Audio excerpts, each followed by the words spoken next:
Hello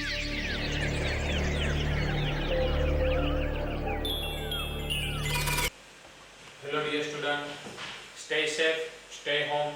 Today we are going to start our new lesson, chapter number 6, life process.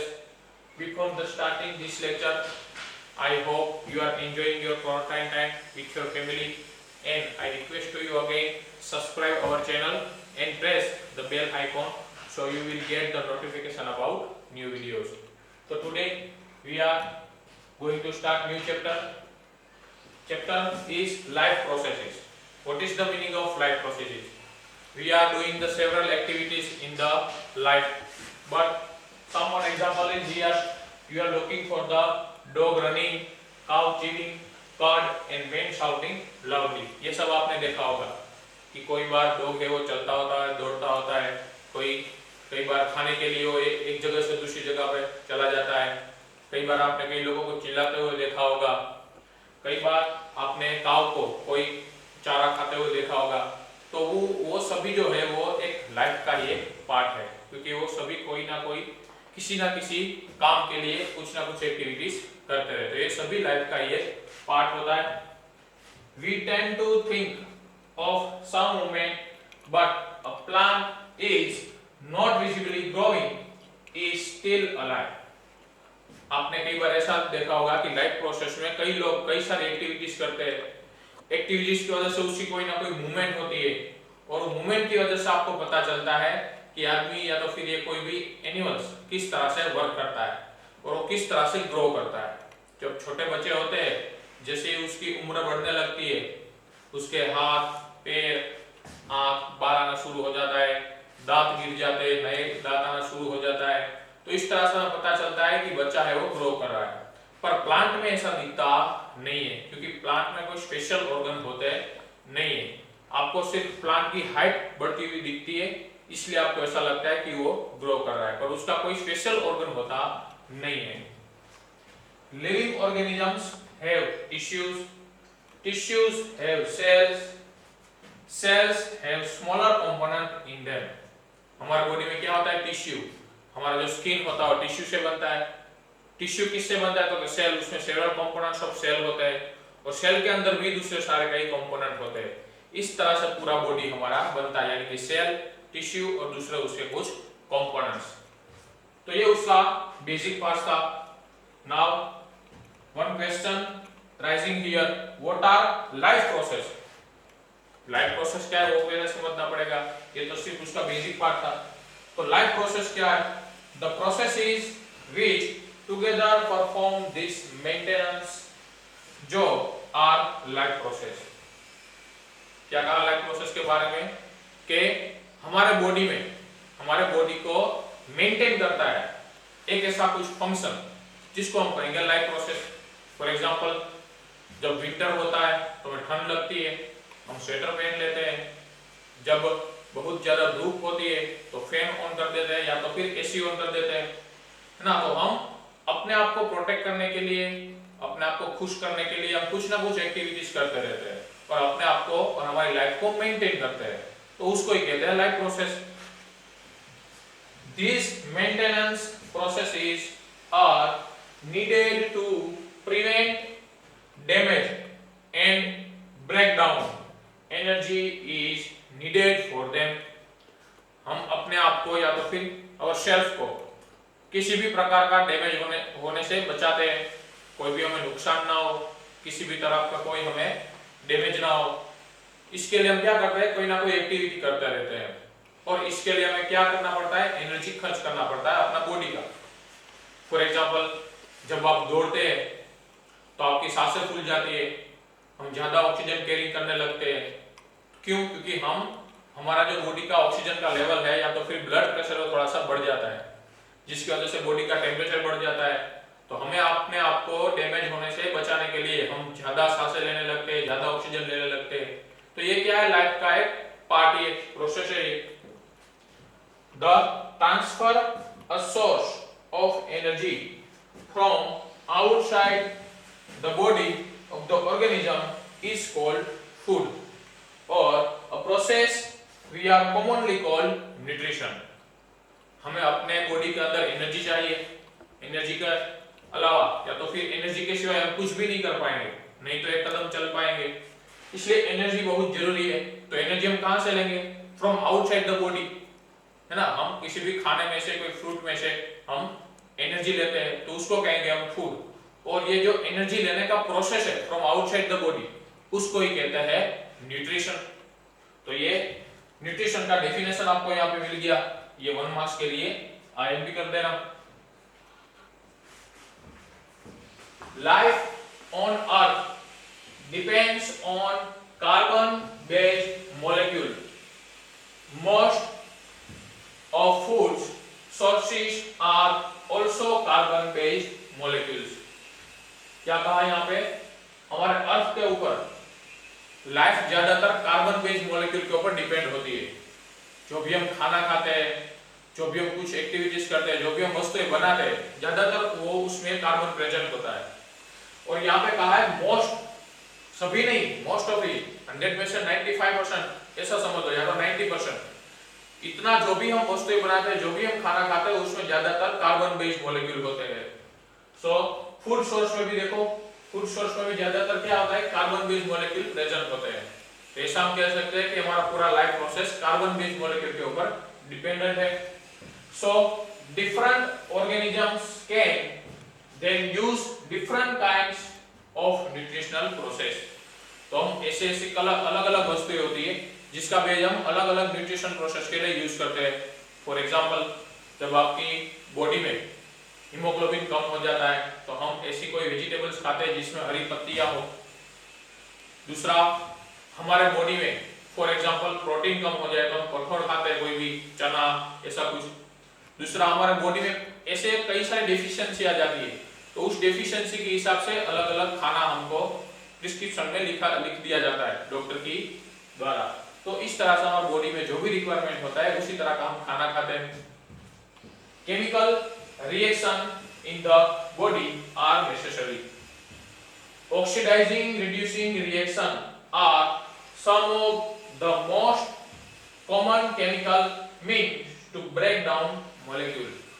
हमारे body में chemical reaction होना बहुत जरूरी है। केमिकल रिएक्शन नहीं होगा तो कुछ भी न्यूट्रिशन हमें मिलेगा नहीं।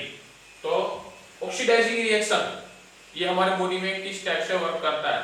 तो ऑक्सीडाइजिंग रिएक्शन ये क्या करता है? ये केमिकल रिएक्शन है जो हमारे बॉडी के अंदर जो भी फूड के पार्टिकल्स होते हैं, जो भी मॉलिक्यूल होते हैं, उसको क्या करता है? ब्रेक डाउन कर देता है, यानी कि तोड़ देता है, जिसकी वजह से वो जो भी मॉलिक्यूल है उसकी एनर्जी हमारे बॉडी में बाहर आ जाती है और कहीं पे स्टोर हो जाती है और हम कुछ एक्टिविटीज कर पाते हैं।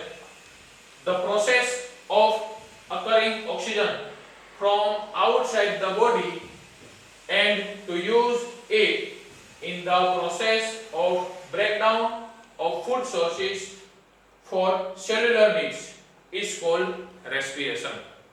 क्या कहा? रेस्पिरेशन का डेफिनेशन मिल गया यहाँ पे, इसको आईएमपी कर देना। रेस्पिरेशन का डेफिनेशन क्या कहा उसने? कि ऑक्सीजन जो होता है वो हम कहां से कैरी करते हैं? फ्रॉम आउटसाइड द बॉडी, यानी कि बॉडी के बाहर से एयर में जो भी ऑक्सीजन होता है उसको हम कंज्यूम करते हैं। बाद में ऑक्सीजन हमारे बॉडी के अंदर जाता है, बॉडी के अंदर फूड के पार्टिकल्स जो भी हम खाना खाते हैं वो उसके साथ रिएक्ट होता है, उसको क्या कर देता है? ब्रेक डाउन कर देता है और वो एनर्जी हमारे बॉडी में स्टोर हो जाती है। तो इस प्रोसेस को ही कहते हैं रेस्पिरेशन। तो ये 1 मार्क्स के लिए यहाँ पे आईएमपी करते हैं। Let's continue our topics. In the case of single celled organisms, no specific organs for taking in food, exchange of gases or removal of waste may be needed। क्या कहा मैंने? ये जो सिंगल सेल्ड ऑर्गेनिज्म होते हैं, single cell organism हम किसको कहेंगे? प्लांट्स को। ये जो सिंगल सेल ऑर्गेनिज्म होते हैं प्लांट्स, उसके पास no specific organ for taking food, exchange of gases और रिमूवल ऑफ वेस्ट। उसके पास कोई ऐसे स्पेशल ऑर्गन नहीं होते हैं कि वो ऐसी डिफरेंट एक्टिविटीज कर सके, खाना ले सके, गैसेस को बाहर निकाल सके, वेस्ट को बाहर निकाल सके, गैसेस को एक्सचेंज कर सके। तो इस एक्टिविटीज के लिए उसके पास कोई स्पेशल ऑर्गन होते नहीं। फॉर एग्जांपल हमारे में देखे हम मल्टी सेल्युलर होते हैं, ये सिंगल सेल्युलर है। तो तो प्लांट जो होते हैं वो सांस लेते हैं, हम सांस लेते हैं तो हमारे पास स्पेशल ऑर्गन है, हमारे पास नोज है तो हम नोज से सांस लेते हैं, हमें किसी भी वस्तु को पकड़ना है तो हम हाथों से पकड़ते हैं, हमें कहीं पे जाना है तो हम पैरों से चलते हैं। तो हमारे पास डिफरेंट एक्टिविटीज के लिए डिफरेंट ऑर्गन है, पर प्लांट में ऐसा होता नहीं, उसके पास कोई डिफरेंट ऑर्गन होते नहीं। और ये वेस्ट को निकालना बहुत ही जरूरी होता है बॉडी के बाहर से। तो वेस्ट कैसे निकालता है? Because of the entire surface is in contact with environment. तो ये सभी एक्टिविटीज किसके साथ करता है? एनवायरनमेंट के साथ। उसका जो बॉडी होता है, उसका ऊपर का जो सरफेस होता है, वो डायरेक्टली एनवायरनमेंट के साथ कनेक्ट होता है। उसको गैसेस एक्सचेंज करने हैं, उसको कोई फूड लेना है, तो डायरेक्टली अपनी सरफेस जो होता है उसकी वजह से वो एक्सचेंज करेगा। फॉर एग्जांपल प्लांट होता है, वो सनलाइट को एब्जॉर्ब करता है अपनी बॉडी के ऊपर, सरफेस के ऊपर से, और अपना खाना बनाता है। उसके पास कोई स्पेशल ऑर्गन होता नहीं है। इन मल्टीसेल्युलर ऑर्गेनिज्म, मल्टीसेल्युलर यानी कि एनिमल, हम और दूसरे कई सारे एनिमल्स सभी इसमें आ जाते हैं। In multicellular organisms all the cells may not be in direct contact with the surrounding environment। हमारे बॉडी के जो सेल होते हैं मल्टीसेल्युलर में, इसलिए हमारे बॉडी के जो सेल होते हैं वो डायरेक्टली एनवायरनमेंट के साथ कनेक्ट नहीं होते हैं। फॉर एग्जांपल हमें पानी चाहिए तो हम पानी के ऊपर ऐसे ही हाथ रखेंगे तो पानी एब्जॉर्ब नहीं हो जाएगा, हो जाएगा? नहीं हो जाएगा। हमें पानी पीने के लिए उसको क्या करना होगा? पानी का गिलास लेके पीना होगा, तभी वो पानी हमारे बॉडी के अंदर जाएगा। पर प्लांट में तो ऐसा नहीं होता है, वो डायरेक्टली कनेक्ट होता है एनवायरनमेंट के साथ। Thus, simple diffusion will not meet the requirement of all the cells। जो ये जो बॉडी हमारा है वो डायरेक्टली एनवायरनमेंट के साथ कनेक्ट नहीं होता है, इसलिए क्या होता है कि ये जो हमारे बॉडी में जो भी सेल में डिफ्यूजन होता है वो क्या होता है? वो सिंपल डिफ्यूजन होता नहीं है, वो इस तरह से नहीं होगा। तो पानी पीना पड़ेगा, बाद में वो डिफ्यूजन होगा। The uptake of food and oxygen will also be the function of specialized tissue। हमारे बॉडी में हम जो भी खाना खाते हैं और जो भी ऑक्सीजन सांस के द्वारा लेते हैं वो क्या होता है? वो एक स्पेशल हमारे बॉडी के अंदर फंक्शन होता है, उसकी वजह से वो कैरिंग होता है, तो वो टिश्यू की वजह से होता है, specialised tissue. And transportation system carrying food and oxygen from one place to another place in the body। और हमारे बॉडी के अंदर एक ट्रांसपोर्टेशन सिस्टम होता है जिसकी वजह से ये ऑक्सीजन, ऑक्सीजनेटेड ब्लड, फूड, ये सभी बॉडी में ट्रांसपोर्ट होता है वन प्लेस टू अनदर। तो ये ट्रांसपोर्टेशन सिस्टम और ये स्पेशलाइज्ड टिश्यू, ये दोनों हमारे बॉडी में सब कुछ काम करते हैं। When chemical reaction use the carbon source and oxygen for energy generation, they create by-products, waste। जब हम ऑक्सीजन लेते हैं, खाना लेते हैं, वो ऑक्सीजन खाने के साथ मिक्स होता है, उसके साथ ये एक्टिविटीज करता है, तो हमारे बॉडी में क्या जनरेशन होता है? एनर्जी का जनरेशन होता है। पर एनर्जी जनरेशन के साथ साथ कई ऐसे बाय प्रोडक्ट भी वहां पे क्रिएट हो जाते हैं और उसको ही हम कहते हैं वेस्ट, यानी कि कचरा। This also needed to be removal from body and discarded outside by a process is called excretion। तो हमारे बॉडी में जो बाय प्रोडक्ट बन रहा है, वेस्ट बन रहा है, उसको हमारे बॉडी में से बाहर निकालना जरूरी होता है, वरना वो हमारे बॉडी के लिए हार्मफुल बन जाएगा। इसलिए जो भी वेस्ट है उसको बाहर निकालने की जो प्रोसेस है उसको कहते हैं एक्सक्रीशन, और इसके लिए हमारे पास स्पेशल ऑर्गन्स होते हैं। Now next topic is how do living things gets their food. जो भी लिविंग ऑर्गेनिजम्स है, जो भी जिंदा है, वो अपना खाना किस तरह से प्राप्त करता है या फिर कहां से वो खाना लेते हैं, उसके बारे में बात करना है। The general requirement of energy is fulfilled in different ways. ये तो सभी ऑर्गेनिजम्स की बात है, सभी एनिमल्स, ऑटोट्रॉप्स हो या फिर हेटेरोट्रॉप्स हो, वो सभी अपने बॉडी के अंदर जो भी एनर्जी का सोर्स है, उसकी रिक्वायरमेंट है, उसकी कमी पूरी करने के लिए डिफरेंट रास्ते आजमाते हैं। कोई सनलाइट में से एनर्जी लेता है, कोई शिकार करता है, कोई सब्जी खरीदता है, तो तो ये सभी जो रिक्वायरमेंट है एनर्जी का सोर्स अपने अंदर लाने के लिए डिफरेंट डिफरेंट वेज होते हैं उसके। Some organisms get their food from inorganic sources in the form of carbon dioxide and water. क्या कहा, ऐसे कई ऑर्गेनिजम्स है जो अपनी एनर्जी की कमी किस तरह से पूरी करते हैं, तो कि इनऑर्गेनिक सोर्सेज की मदद से। इनऑर्गेनिक सोर्सेज का मतलब है जिसमें कार्बन नहीं होता है, तो ऐसे इनऑर्गेनिक सोर्सेज होते हैं, वहां से वो एनर्जी ऑब्टेन करते हैं। किसके फॉर्म में, कार्बन डाइऑक्साइड एंड वाटर, इसके फॉर्म में वो एनर्जी अपने बॉडी के अंदर पूरी करते हैं उसकी कमी, तो उसको कहेंगे हम ऑटोट्रॉफ्स। ऑटोट्रॉफ्स का मतलब होता है ऐसे लिविंग ऑर्गेनिजम्स जो अपना खाना खुद बना सकते हैं, वो अपना खाना प्राप्त करने के लिए दूसरे के ऊपर डिपेंडेंट होते नहीं है। तो ऐसे ऑटोट्रॉफ्स हम किसे कहेंगे, प्लांट्स, यानी कि जो भी पेड़ पौधे ये होते हैं वो अपना खाना खुद बनाते हैं सनलाइट की मदद से। उसको खाना खाने के लिए किसी के पीछे दौड़ना पड़ता नहीं है, या तो कोई भी ऐसा कोई वेजिटेबल्स या कोई भी उसको सोर्सेस परचेस करना पड़ता नहीं है, वो अपना खाना खुद बना सकते हैं। उसके एग्जांपल है green plants and some bacteria, ये अपना खाना खुद बना सकते हैं, उसको ऑटोट्रॉफ्स कहेंगे। क्या कहा, ऑटोट्रॉफ्स का सिंपल मीनिंग ये है जो अपना खाना खुद बना सके, दूसरे के ऊपर डिपेंडेंट ना हो, उसको कहेंगे हम autotrophs. Other organisms utilize complex substances. These complex substances have to broken down into simpler substances by the use of biocatalysis called enzyme. दूसरे ऑर्गेनिजम्स ऐसे होते हैं जो अपनी एनर्जी उसकी रिक्वायरमेंट है उसको पूरी करने के लिए वो कोई खाना वगैरह खाते हैं। तो खाने में क्या होता है, ऐसे कॉम्प्लेक्स सब्सटेंस होते हैं, कार्बन बेस्ड मॉलिक्यूल, वो कॉम्प्लेक्स होते हैं, जटिल होते हैं, इसलिए वो जो कॉम्प्लेक्स सब्सटेंस होता है उसको क्या कर देता है, ब्रोक डाउन, यानी कि उसको तोड़ देता है। और वो जो कॉम्प्लेक्स सब्सटेंस होता है वो किसमें कन्वर्ट हो जाता है, सिंपलर सब्सटेंस में। और वो सिंपलर सब्सटेंस टूटता है किसकी वजह से, ये बायोकैटालिसिस की वजह से। हमारे बॉडी में जो बायोकैटालिसिस होते हैं इसकी वजह से ये टूट जाता है और वहां से जो एनर्जी निकलते हैं वो हम स्टोर करते हैं। तो ये बायोकैटालिसिस, इसको हम क्या कहेंगे, एंजाइम, यानी कि हमारे बॉडी के अंदर एंजाइम होते हैं। हम जो भी खाना खाते हैं वो कॉम्प्लेक्स सब्सटेंस को सिंपलर सब्सटेंस में कन्वर्ट कर देते हैं और इसको ही एंजाइम कहते हैं। उसके बाद कैटालिसिस का मीनिंग क्या होता है, इसके पहले मैंने आपको शायद कहा था।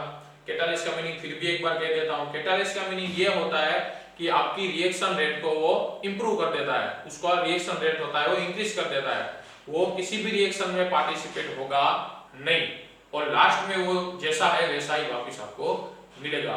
तो ये एंजाइम का डेफिनेशन आपके लिए 1 मार्क्स के लिए आईएमपी है, इसको आईएमपी कर देना। Let's continue our topics. In the case of single celled organisms, no specific organs for taking in food, exchange of gases or removal of waste may be needed. क्या कहा मैंने, ये जो सिंगल सेल्ड ऑर्गेनिज्म होते हैं, single celled organism हम किसको कहेंगे, प्लांट्स को। ये जो सिंगल सेल्ड ऑर्गेनिज्म होते हैं प्लांट्स, उसके पास no specific organ for taking food, exchange of gases और रिमूवल ऑफ वेस्ट। उसके पास कोई ऐसे स्पेशल ऑर्गन नहीं होते हैं कि वो ऐसी डिफरेंट एक्टिविटीज कर सके, खाना ले सके, गैसेस को बाहर निकाल सके, वेस्ट को बाहर निकाल सके, गैसेस को एक्सचेंज कर सके। तो इस एक्टिविटीज के लिए उसके पास कोई स्पेशल ऑर्गन होते नहीं। फॉर एग्जांपल हमारे में देखिए हम मल्टी सेल्युलर होते हैं, ये सिंगल सेल्युलर है। तो प्लांट जो होते हैं वो सांस लेते हैं, हम सांस लेते हैं तो हमारे पास स्पेशल ऑर्गन है, हमारे पास नोज है तो हम नोज से सांस लेते हैं। हमें किसी भी वस्तु को पकड़ना है तो हम हाथों से पकड़ते हैं, हमें कहीं पे जाना है तो हम पैरों से चलते हैं। तो हमारे पास डिफरेंट एक्टिविटीज के लिए डिफरेंट ऑर्गन है, पर प्लांट में ऐसा होता नहीं, उसके पास कोई डिफरेंट ऑर्गन होते नहीं। और ये वेस्ट को निकालना बहुत ही जरूरी होता है बॉडी के बाहर से। तो वेस्ट कैसे निकलता है, because of the entire surface is in contact with environment. वो ये सभी एक्टिविटीज किसके साथ करता है, एनवायरनमेंट के साथ। उसका जो बॉडी होता है, उसका ऊपर का जो सरफेस होता है वो डायरेक्टली एनवायरनमेंट के साथ कनेक्ट होता है। उसको गैसेस एक्सचेंज करने हैं, उसको कोई फूड लेना है तो डायरेक्टली अपनी सरफेस जो होता है उसकी वजह से वो एक्सचेंज करेगा। फॉर एग्जांपल प्लांट होता है, वो सनलाइट को एब्जॉर्ब करता है अपनी बॉडी के ऊपर, सरफेस के ऊपर से, और अपना खाना बनाता है। उसके पास कोई फेशियल ऑर्गन होता नहीं है। इन मल्टीसेल्युलर ऑर्गेनिज्म, मल्टीसेल्युलर यानी कि एनिमल, हम और दूसरे कई सारे एनिमल्स सभी इसमें आ जाते हैं। In multicellular organisms all the cells may not be in direct contact with the surrounding environment। हमारे बॉडी के जो सेल होते हैं मल्टीसेल्युलर में, इसलिए हमारे बॉडी के जो सेल होते हैं वो डायरेक्टली एनवायरनमेंट के साथ कनेक्ट नहीं होते हैं। फॉर एग्जांपल हमें पानी चाहिए, तो हम पानी के ऊपर ऐसे ही हाथ रखेंगे तो पानी एब्जॉर्ब नहीं हो जाएगा, नहीं हो जाएगा। हमें पानी पीने के लिए उसको क्या करना होगा, पानी का गिलास लेके पीना होगा, तभी वो पानी हमारे बॉडी के अंदर जाएगा। और प्लांट में तो ऐसा नहीं होता है, वो डायरेक्टली कनेक्ट होता है एनवायरनमेंट के साथ। Thus simple diffusion will not meet the requirement of all the cells। जो ये जो बॉडी हमारा है वो डायरेक्टली एनवायरनमेंट के साथ कनेक्ट नहीं होता है। In the case of a single celled organism, no specific organ for taking in food, exchange of gases or removal of waste। ये सिंगल सेल ऑर्गेनिज्म की बात कर रहा है, यानी कि जो भी प्लांट पौधे होते हैं उसकी बात। वो क्या करते हैं, उसके पास कोई स्पेशल ऑर्गन नहीं होता है वेस्ट को बाहर निकालने के लिए, खाना जो भी उसको लेना है बाहर से, वो खाना लेने के लिए उसके पास कोई स्पेशल ऑर्गन नहीं होते, उसको ही कहेंगे हम सिंगल सेल ऑर्गेनिज्म। और वो उसके पास गैसेस एक्सचेंज करने के लिए भी कोई स्पेशल ऑर्गन होगा नहीं, because the entire surface of the organism is connect with the environment। वो किसी भी प्रकार का जो ट्रांसपोर्टेशन है, एक्सचेंज करते हैं, वो डायरेक्टली एक जो वॉल होती है उसकी मदद से करता है। वो वॉल किसके साथ कनेक्ट होती है, एनवायरनमेंट के साथ। तो इस तरह से वो जो एनवायरनमेंट के साथ सब कुछ एक्सचेंज करता है। कौन, सिंगल सेल ऑर्गेनिज्म यानी कि प्लांट। अब आ रहा है multicellular organism. In multicellular organisms, all the cells may not be in direct contact with the surrounding environment। Multicellular यानी कि हम भी आ जाते हैं उसमें, हम डायरेक्टली एनवायरनमेंट के साथ कनेक्ट होते नहीं है, किसी मीडियम के द्वारा कनेक्ट होते हैं। किस तरह से, the uptake of food and of oxygen will also be the function of specialized tissue and transportation system for carrying food and oxygen from one place to another in the body। तो हम जो multicellular होते हैं यानी कि इंसान, वो जो भी खाना खाते हैं या तो फिर हम जो भी सांस में ऑक्सीजन लेते हैं, वो एक स्पेशलाइज फंक्शन यानी कि टिश्यू की मदद से लेते हैं। उसके बाद जो ट्रांसपोर्टेशन होता है ये खाने का या तो फिर ऑक्सीजन का, पूरी बॉडी में जो ट्रांसपोर्टेशन होता है वो एक सेल या तो फिर फेशियल टिश्यू की मदद से होता है। वो एक पार्ट से, बॉडी के एक पार्ट से दूसरे पार्ट में इस तरह से ट्रांसपोर्ट होता है। किसकी मदद से, फेशियल कोई टिश्यू की मदद से। तो इस तरह से बॉडी में पूरा का पूरा ऑक्सीजन है वो सप्लाई होता है, न्यूट्रिशन सप्लाई होता है, खाने के पार्टिकल्स, जो भी हम पानी पीते हैं तो पानी पूरी बॉडी में इस तरह से सप्लाई हो जाता है। When chemical reaction use the carbon source and the oxygen for energy generation and create some byproduct, उसको कहेंगे हम वेस्ट। क्या कहा यहाँ पे, केमिकल रिएक्शन होती है किस किस के बीच में, जो भी हम खाना खाते हैं यानी कि कार्बन बेस्ड मॉलिक्यूल, और दूसरा होता है जो हम सांस में लेते हैं वो है ऑक्सीजन। तो खाने में से हम ये ऑक्सीजन और ये खाना दोनों जब एक दूसरे के साथ मिलते हैं उसका ब्रेकडाउन होता है और वहां से क्या जनरेशन होता है, एनर्जी का। एनर्जी जनरेट होती है पर साथ साथ में कुछ बाय प्रोडक्ट भी वहां पे जनरेट होती है, तो उसको कहेंगे हम वेस्ट। जो हमारे बॉडी में वेस्ट बनता है वो होता है by product. The waste are needed to be removed from the body and discarded outside by a process called excretion. इसको आईएमपी कर देना, ये 1 मार्क्स में कई बार पूछा गया एक्सक्रीशन।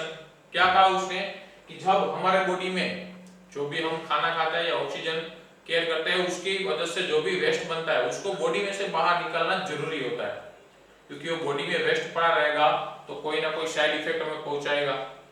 इसलिए जो भी वेस्ट होता है उसको बाहर निकालना जरूरी है और उस प्रोसेस को ही कहते हैं एक्सक्रिएशन।